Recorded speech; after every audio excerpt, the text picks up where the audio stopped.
Good evening students. अब हम geography के बारे में कुछ इंपॉर्टेंट क्वेश्चंस डिस्कस करेंगे। जैसे पहला चैप्टर है resources and development. Resources and development में आपने कुछ चीज़ों पर स्पेशली ध्यान देना है। जैसे सबसे पहला तो है रिसोर्सेज होते क्या हैं और टाइप्स ऑफ रिसोर्सेज। अब टाइप्स ऑफ रिसोर्सेज बहुत ज़्यादा डिटेल में नहीं दिया गया नए सिलेबस में, ये पुराने में ज़्यादा होता था, बट फिर भी आपको कुछ चीज़ों को ध्यान रखना है। जैसे for example renewable non renewable resources क्या होते हैं, बायोटिक अबायोटिक क्या होते हैं, जो इंपॉर्टेंट है। ठीक है, अब इसके अलावा जब हम थोड़ा आगे बढ़ते हैं तो सस्टेनेबल डेवलपमेंट। सस्टेनेबल डेवलपमेंट क्या होता है, सस्टेनेबल डेवलपमेंट से रिलेटेड कौन सा समिट हुआ सबसे पहले, और सस्टेनेबल डेवलपमेंट में एजेंडा 21 वो उसका क्या इंपॉर्टेंस है। ठीक, एजेंडा 21 में यूएनसीईडी का फुल फॉर्म जरूर ध्यान रखिएगा, वो अपने आप में इंपॉर्टेंट है, ईयर बहुत इंपॉर्टेंट है। नेक्स्ट चीज है रिसोर्स प्लानिंग।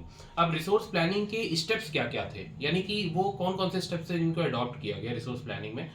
वो 3 स्टेप्स हैं जो फॉलो किए जाते हैं, उनको आपने ध्यान रखना है। ठीक, इसके अलावा आगे बढ़ते हुए कंजर्वेशन ऑफ रिसोर्सेज क्या होता है और वो कैसे किया जाता है, ये चीज इंपॉर्टेंट होगी। साथ ही साथ ये ध्यान रखिएगा कि आर कॉमन फ्यूचर, ये जो बुक थी जो पब्लिश हुई थी जिसमें सस्टेनेबल डेवलपमेंट पर पहली बार चर्चा हुई थी, उसका नाम ध्यान रखना है। लैंड यूटिलाइजेशन, लैंड यूटिलाइजेशन में 3 तरीके के जो लैंड्स की बात करी गई, जैसे फेलो लैंड क्या होता है, अदर देन करंट फेलो क्या होता है, और कल्टिवेबल वेस्ट लैंड होता है। तीनों में डिफरेंस पता होना चाहिए, नेट सोन एरिया और ग्रॉस क्रॉप्ड एरिया। आगे बढ़ते हुए थोड़ा सा जैसे लैंड डिग्रेडेशन, लैंड डिग्रेडेशन क्या होता है, लैंड डिग्रेडेशन के रीजंस क्या क्या होते हैं। अब जैसे इंडिया के अलग अलग स्टेट्स हैं तो उनमें लैंड डिग्रेडेशन के क्या क्या कॉजेस थे। नेक्स्ट आगे चलते हुए सॉइल के बारे में कुछ इंपॉर्टेंट चीजें, जैसे सॉइल के कैरेक्टरिस्टिक्स आपको ध्यान रखने हैं, खास करके एलुवियल सॉइल, लेटराइट सॉइल और ब्लैक सॉइल, जिन पे क्वेश्चंस पूछे गए हैं। ठीक है, आगे बढ़ते हुए जैसे सॉइल कंजर्वेशन क्या होता है, सॉइल कंजर्वेशन की स्ट्रेटजीज क्या हो सकती हैं, सॉइल इरोजन जो हिली एरियाज में कंट्रोल किया जाता है वो किन तरीकों से किया जाता है, साथ ही साथ बैडलैंड्स क्या होते हैं, गली क्या होता है, इनको थोड़ा सा ध्यान रखना है स्पेशली।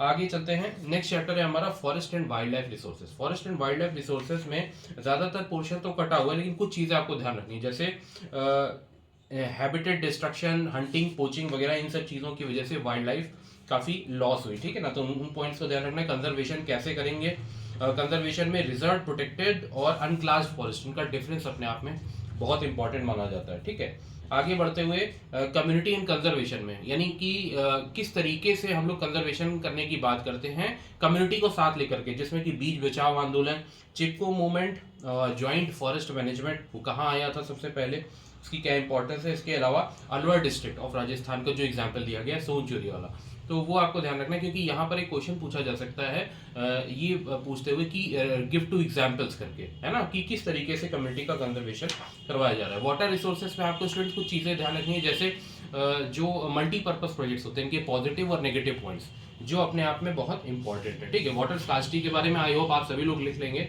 वो बहुत ही कॉमन सा क्वेश्चन हो जाएगा। ठीक है, तो मल्टीपर्पज प्रोजेक्ट पर स्पेशली ध्यान देना है। रेन वाटर हार्वेस्टिंग में कुछ नाम जैसे गुल्स हो गया, इसके अलावा आपका हाँ खादींस हो गया, या आपका जोहाज हो गया, यहाँ पर क्वेश्चंस बन चुके हैं ऑलरेडी, बोर्ड में कई बार पूछे गए हैं। ठीक है, बैम्बू ड्रिप इरिगेशन सिस्टम जो है वो मेघालय में है, इन सब चीज़ों पर भी ध्यान रखना। हम आते हैं एग्रीकल्चर की तरफ। देखिए एग्रीकल्चर में क्या इंपॉर्टेंट चीज़ है, एग्रीकल्चर में आपको कुछ क्रॉप्स के बारे में स्पेशली ध्यान होना चाहिए, जैसे राइस हो गया, वीट हो गया, उनकी जोग्राफिकल कंडीशंस क्या है, यानी रेनफॉल क्या है, सॉइल क्या है, इन सब चीज़ों पर ध्यान देना।